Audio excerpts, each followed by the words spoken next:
গরুর কাঁধে জোয়ালটা দিয়ে, জোয়ালটা বেঁধে, জোয়ালের সঙ্গে নাঙ্গলটা বেঁধে এখন জমিতে নাঙ্গল চাষ করবে। আমি ইবাদত বুঝাচ্ছিলাম।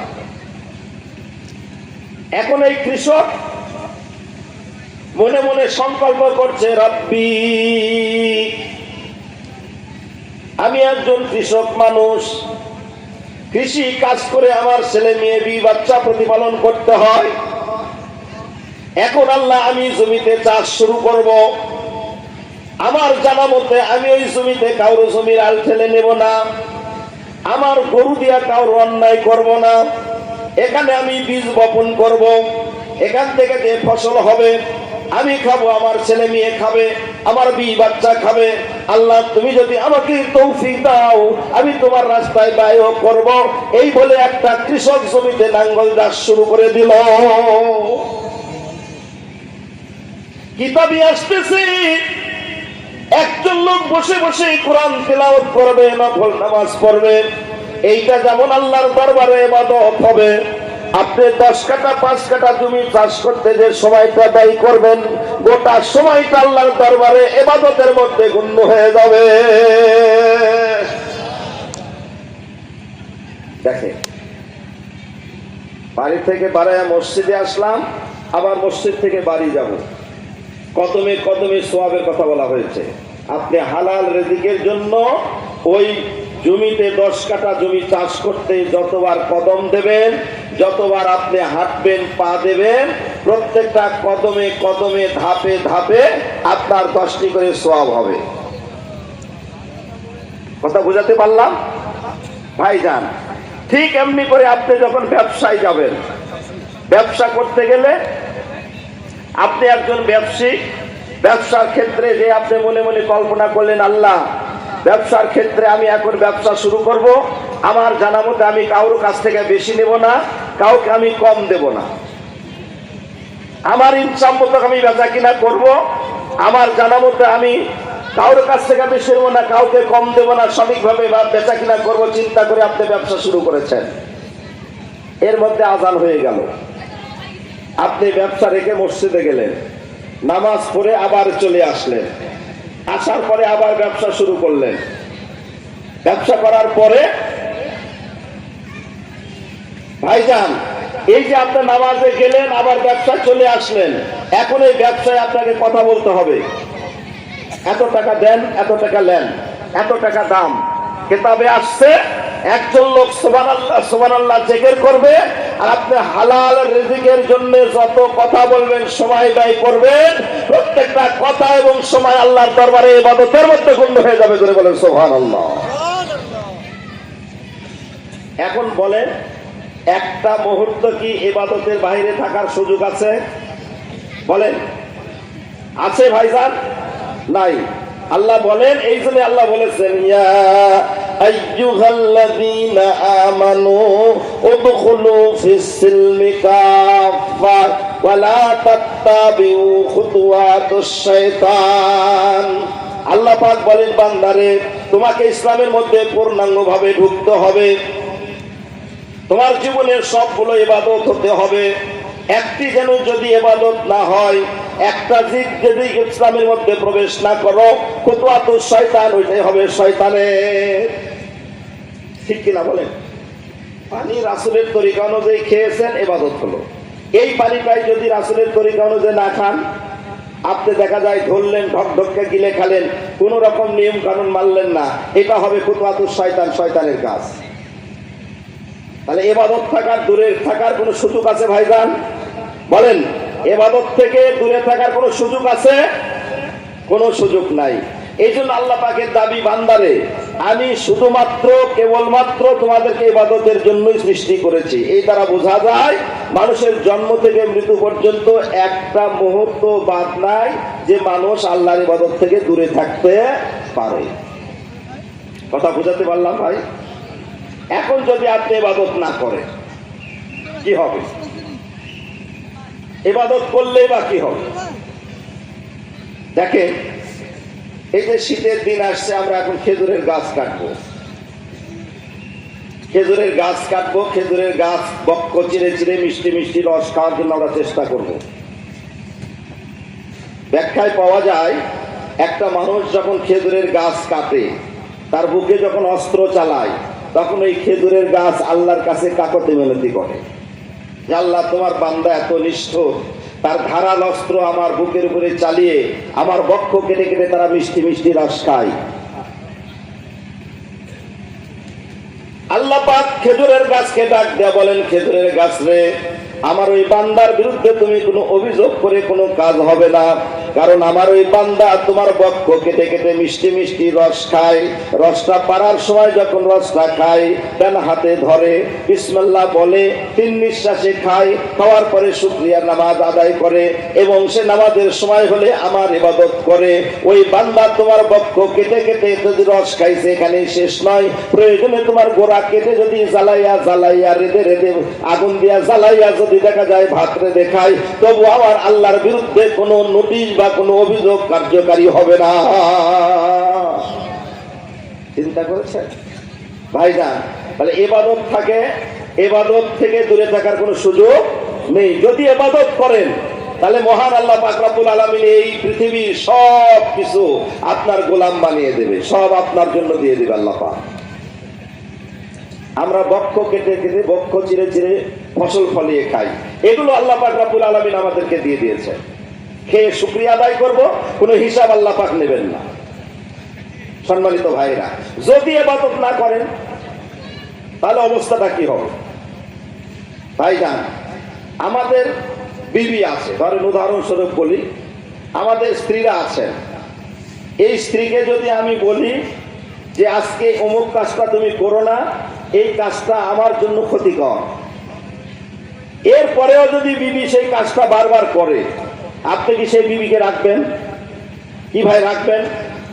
আপনার ছেলে যদি বারবার আপনি নিষেধ করেছেন যে কাজটা যদি করে, আপনি কি ছেলেকে ভালোবাসবেন? কেউ ভালোবাসবে না। ঠিক আপনার স্ত্রী যদি আপনার ক্ষতিকারক দিক, শরীয়ত বিরোধী কাজ যদি বারবার করতেই থাকে, এমন একটা সময় আসবে আপনার বিবিকেও আপনি তালাক দিতে বাধ্য হবেন। না হবেন না? কন হবেন। এই জন্য বারবার বান্দা যখন আল্লাহর ইবাদত থেকে দূরে থাকে, যেটা বলে সেটা করে না, যেটা নিষেধ করে সেটাই করে, আল্লাহ পাক ওই বান্দার উপর রাগ হয়ে বান্দার খাতা থেকে তার নামটা কেটে দেয়। আমরা কি আল্লাহর বান্দা থেকে দূরে থাকতে চাই ভাইজান? দূরে থাকতে চাই না।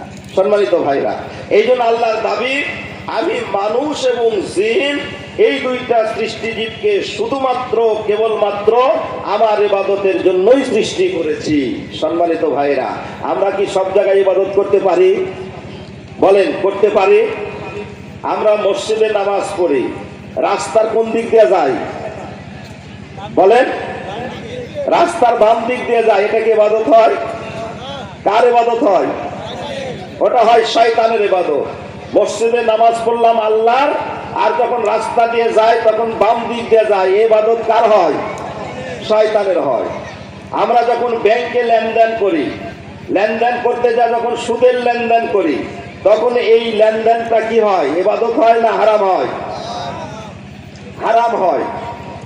এইরকম ভাবে আমরা দুনিয়াতে চলাফেরা করে মসজিদে যখন নামাজ পড়ি, মসজিদের বাহিরে গেলে অসংখ্য কাজ আমরা দেখা যায় শয়তানের কাজ করে ফেলি, আল্লাহর ইবাদত করতে পারি না। আল্লাহ পাকের এই আয়াতের সঙ্গে সংঘর্ষ হয়ে যায়।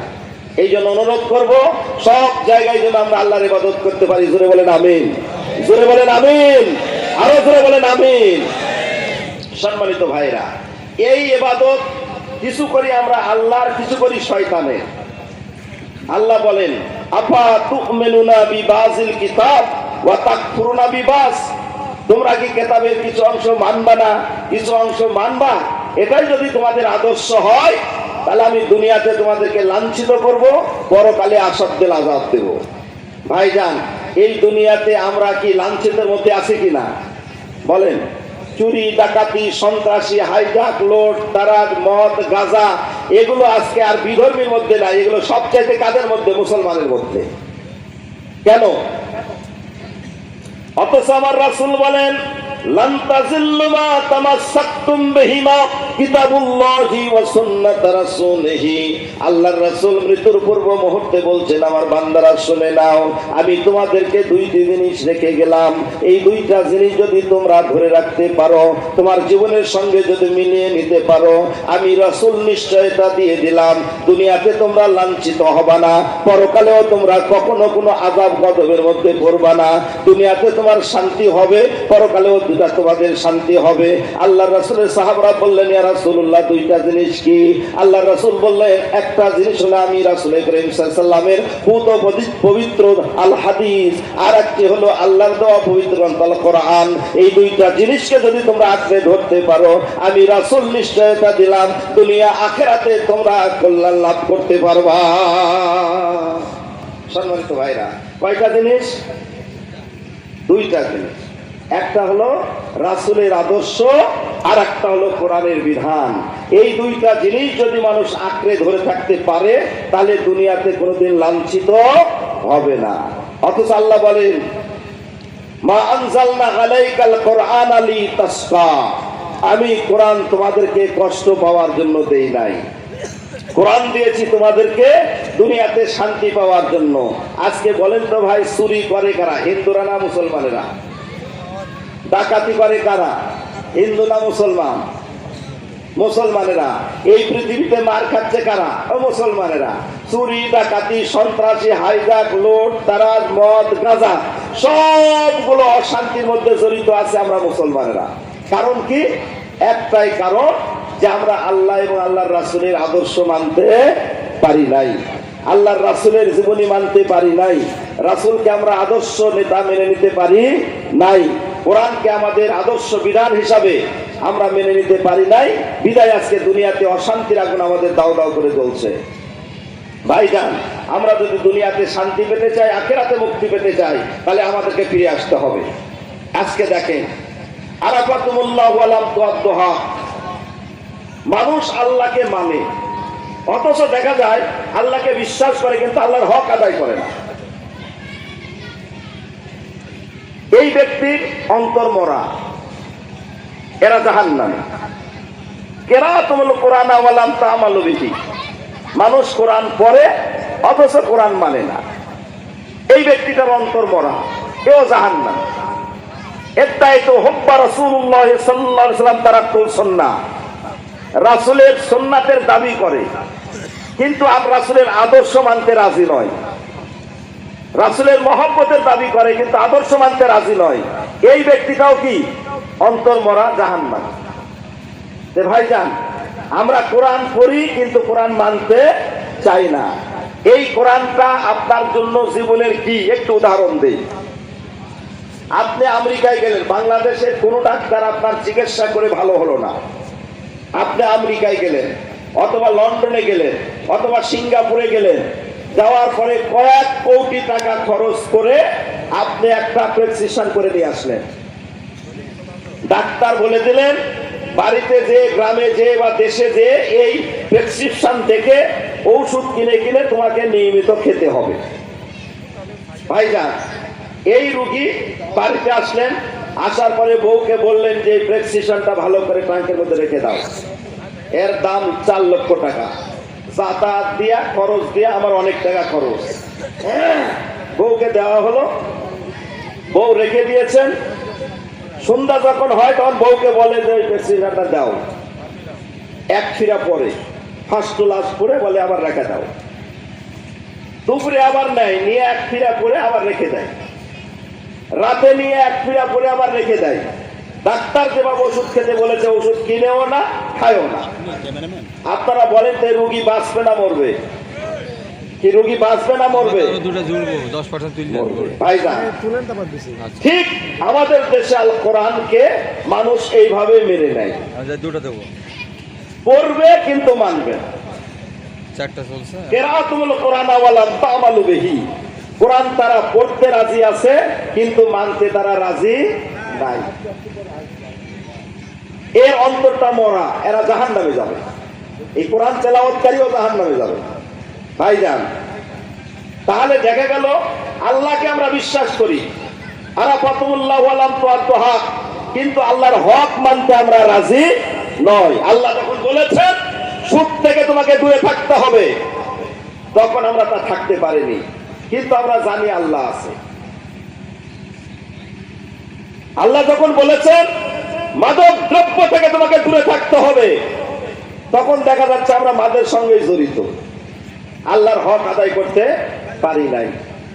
আরে ভাই, অত দূর তো দূরের কথা, আল্লাহ বলেছেন আকিমুস সালাত, নামাজ কায়েম করো। সংখ্যা মুসলমান নামাজই পড়ে না, অথচ তারা জানে যে আল্লাহ আছে না নাই। ওয়াতুজ যাকাত, আল্লাহর অর্ডার যাকাত দিতে হবে, ও সংখ্যা মুসলমান যাকাতই দেয় না। আল্লাহ আছে তারা জানে, কিন্তু আল্লাহর এই হক আদায় করে না।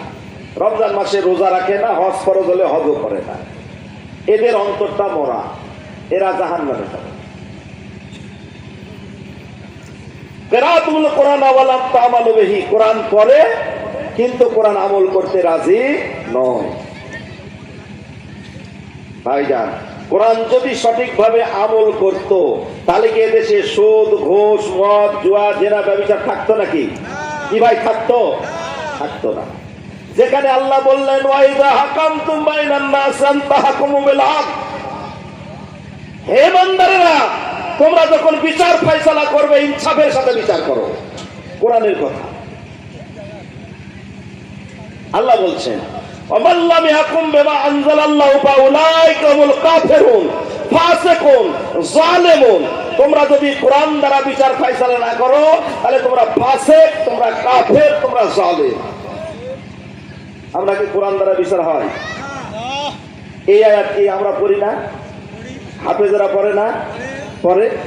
আল্লাহ বলছেন ইয়া আইয়ুহাল্লাযীনা আমানু ইন্নামাল খামরু ওয়াল মাইসিরু ওয়াল আনসাবু ওয়াল আযলামু ওয়ার রাসসু মিন আমালিশ শাইতান। হে ঈমানদারেরা, তোমরা মাদক দ্রব্য থেকে, জুয়া থেকে, লটারি থেকে, ভাগ্য নির্ণয়কতা থেকে তোমরা দূরে থাকো, এগুলো শয়তানের কাজ। এগুলো কি ভাই হিন্দুরা করে না মুসলমানেরা করে? এর সাথে কারা জড়িত? তারা নামাজে কোরআন পড়ে, রমজান মাসে কোরআন পড়ে, তারা দেখা যায় আপনার বসে সকালেও কোরআন পড়ে, আবার এর সঙ্গে জড়িত। ইয়া আইয়ুহাল্লাযীনা আমানু লা তাকুলুর রিবা, হে ঈমানদারগণ, তোমাদেরকে আমি ওয়াজ করতেছি, খবরদার খবরদার, তোমরা কখনো সুদের সঙ্গে জড়িত হয়ো না। হয় না? হয় না? আরে ভাই হয় না। মজার কথা কি জানেন? ইমামতিকে জিজ্ঞাসা করা হলো কত বছর ইমামতি করেন? বলে 40 বছর ধরে ইমামতি করি। মসজিদ সাহেবকে জিজ্ঞাসা করা হলো কত বছর তুমি মসজিদ করা? বলে 60 বছর। ইমাম সাহেব বাড়ি গেছে, রমজান মাস, বউকে বলছে ব্যাগ দাও, বাজারে যাবো, আর ওই চেকটা দাও। চেক নিয়ে আর ব্যাগ নিয়ে বাজারে গেল, যে ব্যাংকে যে চেকটা দিয়েছে 40,000। ম্যানেজার মুস্কি হেসে বলতেছেন আপনার তো 10,000 বেড়ে গেছে। তো বলে ওটা ওটা রমজান মাসে বাজার করে খাওয়া হবে। কত বছরের ইমাম? 40 বছরের ইমাম। ওই টাকাটা নিল, নেওয়ার পরে বাজার সদা করে খেয়েছে, খাওয়ার পরে আবার দেখা যাচ্ছে নামাজে এসে ওই আয়াত দিয়ে এবার নামাজ পড়াচ্ছে, ইয়া আইয়ুহাল্লাযীনা আমানু লা তাকুলুর রিবা। পড়াচ্ছে না? পড়াচ্ছে না? পড়াচ্ছে। এ কি কোরআন মেনেছে? এ কি কোরআন মেনেছে? কোরআন মানে নাই। ভাইজান, এর নামাজ কি আল্লাহর দরবারে কবুল হবে? কবুল হবে না। এরকম অসংখ্য আয়াত, পর্দার আয়াত আছে, অসংখ্য আয়াত আছে। এই জন্য ইবাদত কথাটা আমরা এখনো ভালো বুঝতে পারি নাই। ইদ্দাইতুম হুব্বা রাসূলুল্লাহ সাল্লাল্লাহু আলাইহি ওয়াসাল্লাম তারাক্তুল সুন্নাহ, রাসূলের মহব্বতের দাবি করে কিন্তু রাসূলের সুন্নাত মানতে রাজি নয়। ভাইজান বলেন, রাসূলের সুন্নাত যদি কেউ না মানে, কোরআন যদি না মানে, কবরে যায় কি প্রশ্নের জবাব দিতে পারবে? কবরে জিজ্ঞাসা করা হবে, গো ও মুসলমান, এইবার বলো, কোন হিন্দু নয়, বৌদ্ধ নয়, খ্রিস্টান নয়, তুমি তো মুসলমান ছিলা, এইবার বলো তো দেখি মার রাব্বুকা, তোমার রব কে? বান্দার জবান বন্ধ হয়ে যাবে। সেই দিন ভাইজান দুনিয়ার জিন্দেগিতে একমাত্র যারা আল্লাহকে রব হিসাবে মেনে নিতে পেরেছে, আল্লাহ যা হুকুম দিয়েছে তা মানার চেষ্টা করেছে, যা নিষেধ করেছে তা থেকে দূরে থাকার চেষ্টা করেছে, ওই ব্যক্তির জবান দিয়ে শুধু বাহির হবে রব ছিল আল্লাহ। জোরে বলেন সুবহানাল্লাহ। ভাইজান আবার যখন জিজ্ঞাসা করা হবে, বান্দারে বলো তো তোমার দেশ, তোমার দিন কি ছিল? দুনিয়াতে হিন্দু, বৌদ্ধ, খ্রিস্টান, নাসারা, আর্য, অনার্য, ব্রাহ্মণ, শূদ্র, শিষ্য, অস্পৃশ্য, প্লেবিয়ান, পেরিশিয়ান, শরী, পাত্রাব, অসংখ্য জীবন ব্যবস্থা দুনিয়াতে ছিল। বলো তো তোমার দিন কি ছিল? সেই দিন ভাইজান যারা কোরআন হাদিস একমাত্র তার জীবন বিধান ছিল, চলার ক্ষেত্রে পাথর ছিল, খেতে পড়তে চলতে বসতে উঠতে, ব্যক্তি জীবনে, পারিবারিক জীবনে, সামাজিক জীবনে, সার্বক জীবনে যারা কোরআন হাদিসকে মানতে পেরেছে, এই ব্যক্তি সেই দিন বলবে আমার দিন ছিল ইসলাম। সম্মানিত ভাইয়েরা, এরপরে দেখা যাবে গো বিশ্ব নবীর ছবি কবরে দেখানো হবে, বলা হবে হাজা রাসূলুল্লাহ জিবুসাফিকুম, এই ব্যক্তিরে তুমি চিনো।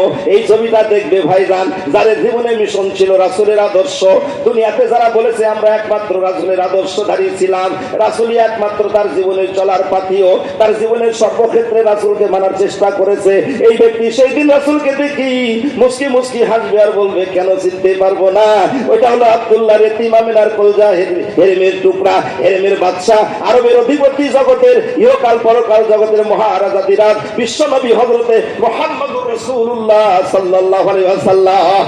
আল্লাহ খুশি হয়ে যাবে, ওই বান্দার জন্য বলবে বান্দারে তোমার জন্য সুখবর, সুখবর। আল্লাহ আসমান থেকে আওয়াজ নাইয়া দিয়া বলবে তোমার আর কষ্ট নাই, ওই বান্দারে আর জ্বালাতন করো না, ওই আর কষ্ট দিও না। আসমান থেকে আওয়াজ হবে সত্য বলেছে, সত্য বলেছে, কবর থেকে জান্নাত পর্যন্ত সুড়ঙ্গ করে দাও, জান্নাতের যত নাজ নিয়ামত আছে কবরে দিয়া কবরটাকে কিয়ামত পর্যন্ত জান্নাতের বাগিচা বানায়া দাও। ভাইবা কোরআন পড়েছে, আমল করে বলেন। এইবার যখন বলা হবে ভাইজান কোরআন পড়েছে আমল করেনি, বলা হবে বলো তো দেখি তোমার রব কে ছিল? ভাইজান চিন্তা করবে হায় হায় রে, জীবনে দেখা যাচ্ছে সাম্রাজ্যবাদ, ইহুদিবাদ, ব্রাহ্মণ্যবাদ, অধিপত্যবাদ, নাস্তিকবাদ ইত্যাদি নানা রকম বাদের জীবনযাত্রা প্রতিপালন করার পরে এইবার যখন বলা হলো তোমার রব কে ছিল, সেই দিন তার জবান বন্ধ হয়ে যাবে। আল্লাহকে রব মানতে পারে নাই, আল্লাহকে বিধানদাতা মানতে পারে নাই, আল্লাহকে রিজিকদাতা মানতে পারে নাই, আল্লাহকে আইনদাতা মানতে পারে নাই, ওই ব্যক্তির জবান বন্ধ হয়ে যাবে। সেই দিন তারা বলবে আমি জানি না, জানি না, জানি না। আল্লাহর রাগ বাড়বে না কমবে? বলেন বাড়বে না কমবে? ভাইজান দ্বিতীয় বলা হবে বলো দেখি তোমার দিন কি ছিল, সেই দিন তারা বলতে পারবে না, তাদের জবানটা বন্ধ হয়ে যাবে। এইবার বলা হবে বলো দেখি এই যে ছবি দেখানো হবে ব্যক্তিকে চিনো কিনা? ভাইজান সেই দিন তাদের সামনে ভেসে উঠবে ওই Karl Marx, Lenin, Mao, Batista, Rousseau, Voltaire, Machiavelli, Churchill, Hitler, Golda Meir, Isaac Rabin, Syngman, Bush, Clinton, Indira Gandhi, নরসিংহনাথ ভানো প্রমুখ। দেখা যায় নাস্তিকদের আদর্শ তার চোখের সামনে ভেসে উঠবে, ছবি ভেসে উঠবে, বিশ্ব নবীকে চিনতে পারবে না। আল্লাহ খুশি হবে না বেজার হবে? কিরকম বেজার হবে? আল্লাহ সেই দিন বলবেন বান্দারে আমার আকাশের নিচে বসবাস করি, আমার জমিনের উপরে চলা করে বান্দারে তুমি আমাকে রব জানতে পারো নাই, তুমি আমার আকাশের নিচে বসবাস করে আমার জমিনে চলাফেরা করে আমার দেওয়া হায়াত নিয়া, আমার দেওয়া রিজিক নিয়া, আমার জীবনের সব কিছু নিয়ে তুমি চলাফেরা করেছো, অথচ আমার দিন সম্পর্কে তুমি জানো না। আমার বিশ্ব নবীকে এমন কোন সৃষ্টিজীব নাই আমার বিশ্ব নবীকে চিনে না, কিন্তু তুমি কোথায় ছিলে, কোন জঙ্গলে ছিলে, আমার বিশ্ব নবীকে চিনতে পারো নাই। আল্লাহ রাগান্বিত হয়ে বলবে বান্দারে তোমার জন্য দুর্ভাগ্য, দুর্ভাগ্য, দুর্ভাগ্য, কবর থেকে জাহান্নাম পর্যন্ত সুড়ঙ্গ করে দাও, জাহান্নামের যত নাজ নিয়ামত আছে, জাহান্নামের যত আযাব গজব আছে, বিচক্ষণ সাপ বিচ্ছু আছে তার কবরে দিয়া, জাহান্নামের দেখা যায় আগুনের বিছানা কবরে দিয়া কিয়ামত পর্যন্ত কবরটাকে জাহান্নামের টুকরা বানায় দাও। বলেন ভাই ইবাদত করা লাগবে না লাগবে না? খালি মসজিদে না রাস্তায়? খালি মসজিদে না ব্যাংকে? খালি মসজিদে না জমিনেও? ভাইজান, পৃথিবীর সব জায়গায় আল্লাহর ইবাদত আছে। আপনার মাঠে ঘাটে চলতে ফিরতে, গোসলে খাওয়াতে, শোয়াতে পড়াতে, সব জায়গায় আল্লাহর বিধান আছে। এখানে মানতে পারলে ইবাদত, মানতে না পারলেই শয়তানের ইবাদত। কথা বুঝাতে পারলাম? কি কথা বুঝাতে পারলাম? এ ভাইজান, তাহলে কি আমরা আল্লাহর ইবাদতের মধ্যে থাকবো ইনশাআল্লাহ? আল্লাহর ইবাদত করবো ইনশাআল্লাহ? ইনশাআল্লাহ। আল্লাহ পাক আমাদেরকে তৌফিক দান করুন। জোরে বলেন আমিন। আরো জোরে বলেন আমিন। ভাইজান, আমরা আসলে একটু বোকায় আছি, ভালো বোকা। এই হায়াতের চাবিকাঠিটা কার কাছে ভাইজান? বলেন, কার কাছে? আমরা এই দুনিয়ায় চলাফেরা করছি, অথচ চাবিটা কার কাছে? আল্লাহর হাতে। আমাদের বাচ্চারা এই দেখা যায় ঘুড়ি উড়ায়, ঘুড়ি উড়ায় যখন ঘুড়ি আকাশে উঠছে, স্বাধীন মতো উঠছে, আর ছেলে সুতো ছাড়ছে ছাড়ছে ছাড়ছে, সন্ধ্যা যখন হয়ে যায়, বাপ যখন ডাক দেয়, বাবা সন্ধ্যা হয়ে গেছে, তাড়াতাড়ি আসো, পড়াশোনা করতে হবে, তখন ওই ঘুড়িকে টান মারে। ভাইজান, ইচ্ছা করলে কি ওই ঘুড়ি থাকতে পারবে? ওর কি ক্ষমতা আছে?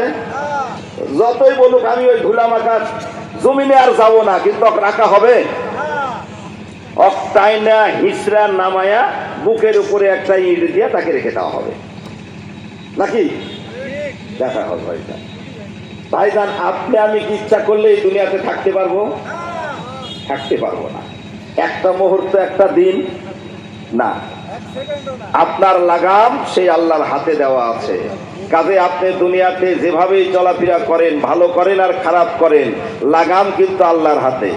সময় হলেই আল্লাহ পাক আপনাকে লাগাম ধরে টান মারবেন। এই টান মারার পরে আপনাকে সেই দিন কবরে নেওয়া হবে। আপনাকে সেই দিন আর সুযোগ নাই কেউ সুপারিশ করার। ভাইজান, আমরা সেই দিনের জন্যই ইবাদত করতে হবে। জোরে বলেন, করতে হবে কিনা? করতে হবে কিনা? নাই তাফসীর মাহফিল শুনে গেলাম, ফজরের সালাত আর দরকার নাই। তাফসীর মাহফিল ঠিকই শুনলাম, 5 ওয়াক্ত নামাজ আর দেখা যায় আমাদেরকে জামাতবদ্ধ পড়ার কোনো দরকার নাই। এতে কি নাজাত পেয়ে যাব নাকি? কি নাজাত পেয়ে যাব নাকি? পেব না। ভাইজান, আমাদেরকে যেমন তাফসীর শুনতে হবে, তেমন দৈনন্দিন জীবনে আল্লাহ পাকের বিধানগুলো আমাদের মানতে হবে।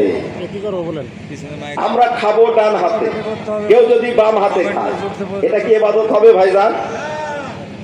কি হবে? হবে না। তাহলে আমাদেরকে কোন হাতে খেতে হবে? ডান হাতে খেতে। আজকে দেখে আমি ছোট্ট একটা উদাহরণ আপনাদেরকে। আমরা যে মসজিদ বানাইছি ভাইজান, এই মসজিদ কেন বানাইছি আমরা? কার হুকুম এটা? হ্যাঁ, আল্লাহ বলেছেন আকিমুস সালাত, নামাজ কায়েম করো। সঙ্গে সঙ্গে আমরা কি করলাম? মসজিদ বানালাম। কোটি কোটি টাকা খরচ করে আমরা মসজিদ বানিয়েছি না বানাই নাই? কি বানাইছি তো ভাইজান। আজান হলো, কোন জায়গায় কোনো মসজিদ নাই, সবাই গুনাহগার হতো না? কি গুনাহগার হতো না? গুনাহগার হতো। ভাইজান, আল্লাহ আকিমুস সালাত, নামাজ পড়ার জন্য, আদায় করার জন্য বলেছেন, কোটি কোটি টাকা দিয়ে মসজিদ বানানো আমাদের জন্য ফরজ হয়ে গেল। ওই আল্লাহ যে বললেন আউফুল কায়লা ইযা কিলতুম ওয়াজিনু বিল কিসতাসিল মুস্তাকিম, বান্দা এমন একটা বাজার তুমি তৈরি করো যে বাজারে কোন রকম দেখা যায় কম দেবে, বেশি নেবে, খারাপ জিনিস গোপন রেখে বিক্রয় করবে, বাজারে কোনো অবৈধ কর্মকাণ্ড চলবে না, এমন একটি সুন্দর বাজার তুমি তৈরি করো। বলেন তো, এ ধরনের বাজার তৈরি করা আমাদের জন্য জরুরি কিনা? বলেন।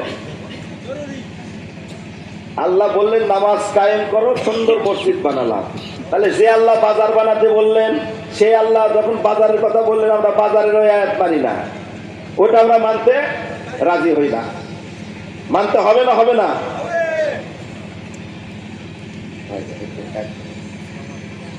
আসসালামু আলাইকুম। আসসালাম। একটা মা কোথা আছে? বলো। জি জি, আলোচনা করছে যে আছে, আমি মাইকের কাছে, মাইক আলোচনায় আমি আছি।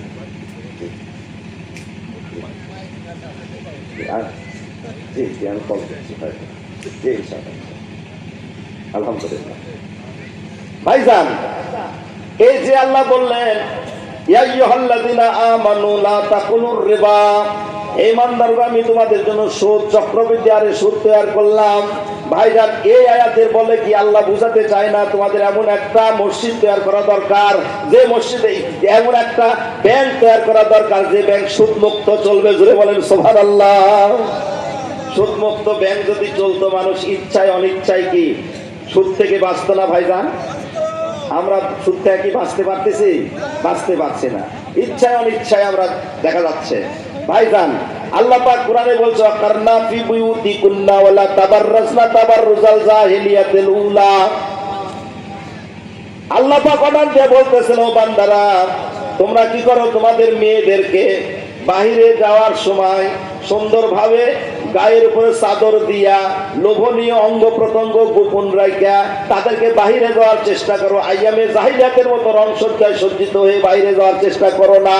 ভাইজান, এই আয়াত যদি কায়েম হয়ে যেত, বলেন তো দেখি আমাদের মেয়েরা কি বাহিরে যেত নাকি? যেত? যেত না। অসংখ্য কথা, আমি ওই দিকে যেতে চাচ্ছি না ভাইজান। তাহলে বোঝা গেল আমরা সঠিকভাবে যদি আল্লাহর ইবাদত সব জায়গায় করতাম, তাহলে আমাদের এই দেশের অবস্থা এরকম ভয়াবহ হতো না। আমরা বিধর্মীদের কাছে মার খেতাম না, সারা পৃথিবীতে মুসলমানদের একটা মান সম্মান নিয়ে আমরা বেঁচে থাকতে পারতাম। কিন্তু কষ্ট হলো আমরা সব জায়গায় আল্লাহর ইবাদত করতে পারছি না। কিন্তু আমাদের করতে হবে ভাইজান, আমাদের চেষ্টা করতে হবে ইনশাল্লাহ, নাকি? চেষ্টা করতে হবে ইনশাল্লাহ।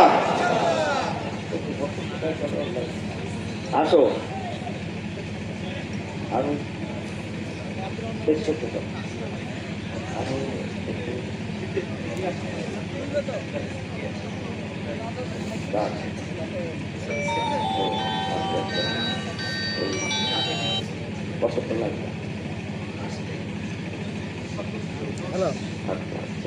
আলহামদুলিল্লাহ। সম্মানিত ভাইরা, আমরা আবার আপনাদেরকে বুঝাতে চাচ্ছি, মোটামুটি মহান আল্লাহ পাক রব্বুল আলামিনের সৃষ্টির উদ্দেশ্যটা একটু জোরে সরে বলেন। আল্লাহ আমাদেরকে কেন সৃষ্টি করেছেন?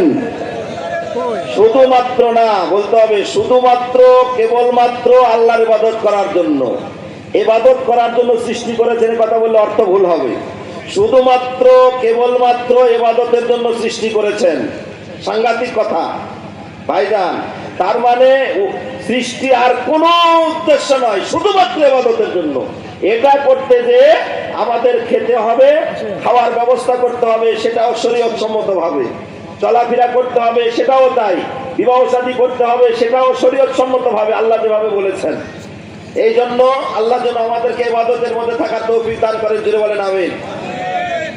কর্তৃপক্ষ একটু নির্দেশ দিয়েছেন, মূলত গোটা দিনই বাহিরে, আমি একেবারে বাহিরে আছি, ক্লান্ত বটে, চলেই যেতে চাইছিলাম অল্প একটু সময় নিয়ে, একটু হালকা পাতলা উড়ু ভাবে কিছু কথা বললাম।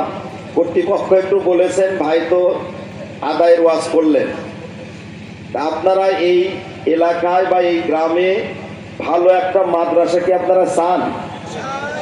আল্লাহর শুকরিয়া, আপনাদের হাতেই তো বায়তুল নূর আলিম মাদ্রাসা তৈরি হয়েছে।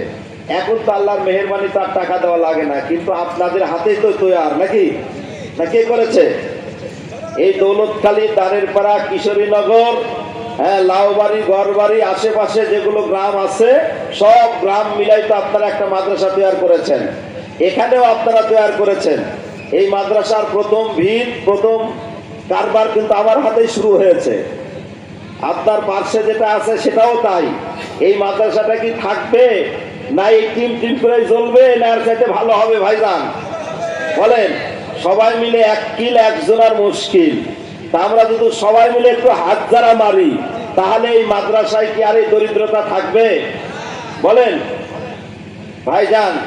আমার মাঝে মাঝে একটা অনুভূতি হয়, আমাদের দেশে যত চুরি ডাকাতি, সন্ত্রাসী, হাইজাক, লোট তারাজ, মদ গাঁজা, হিরোইন, যত অশান্তি, তাতে আল্লাহর আসমানের গজব আমাদের উপরে পড়ার কথা ছিল, কিন্তু কেন পড়ে না?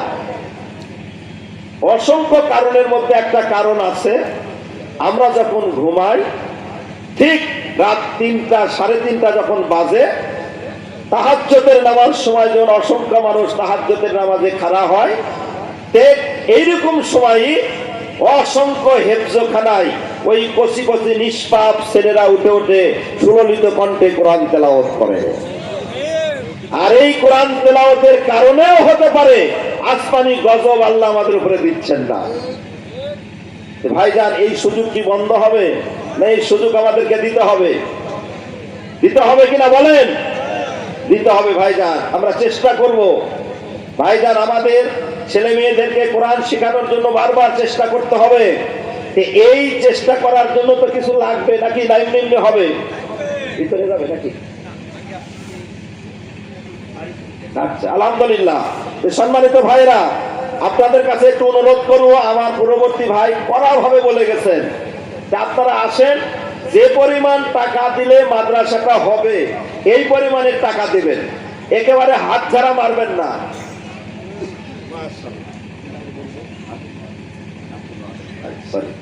আলহামদুলিল্লাহ, আমার শ্রদ্ধেয় ভাই আব্দুল ওয়াদুদ 1000 টাকা দিয়েছেন।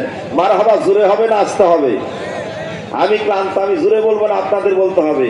জোরে সরে বলেন মারহাবা। ভাইজান, মারহাবা একটা শরীয়ত সম্মত শব্দ। বান্দা যখন মারহাবা দেয়, আল্লাহ তখন তার সঙ্গে মারহাবা দিতে দিতে, হ্যাঁ, আকাশ বাতাস দলিত